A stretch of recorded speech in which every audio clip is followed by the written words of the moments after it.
C'est devenu une habitude. Presque tous les soirs depuis 10 jours, un cortège de manifestants part du quartier de Beşiktaş pour remonter sur la place Taksim. Un rassemblement organisé grâce aux réseaux sociaux, des outils cruciaux pour les contestataires depuis le début du mouvement. Que ce soit un médecin, un avocat, les secours, dès qu'il s'agissait de relayer nos besoins, je retweetais. Et aussi pour les points chauds et les besoins de renfort dans des lieux précis. Je partage des photos et des vidéos, ce que les artistes engagés dans le mouvement écrivent, et puis aussi des montages photos et des posters intéressants. Twitter, Facebook et autres plateformes sont aussi un moyen d'assurer leur propre couverture des événements en s'affranchissant des médias turcs contrôlés par le pouvoir.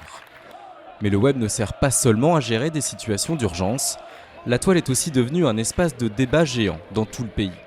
Ces jeunes stambouliotes qui veulent rester anonymes sont des membres actifs de Ekşi Sözlük, un forum de débat créé en 1999, très populaire en Turquie et qui connaît un nouveau souffle. Sa fréquentation a doublé, avec 700 000 visiteurs la semaine dernière. En ce moment, ceux qui postent des messages débattent beaucoup des raisons de la résistance et de la politique en général. Mais c'est toujours écrit avec beaucoup d'esprit critique et beaucoup d'humour. C'est un bon moyen pour ouvrir les esprits et ça donne de la force au dialogue, aujourd'hui en Turquie. Les réseaux sociaux sont devenus la bête noire du gouvernement. Le Premier ministre Erdogan n'a pas hésité à déclarer qu'ils étaient la plus grande menace pour la Turquie. Plusieurs dizaines d'utilisateurs ont déjà été arrêtés partout dans le pays. L'un des jeunes que nous devions rencontrer a été placé en garde à vue quelques heures avant notre interview. Les arrestations n'ont pas empêché cette forme de communication. Les gens n'ont plus peur et continuent de tweeter et de partager sur Facebook ce qui leur paraît important de diffuser, et la plupart du temps avec beaucoup d'humour.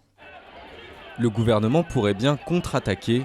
Des brouilleurs ont déjà été utilisés lors de manifestations.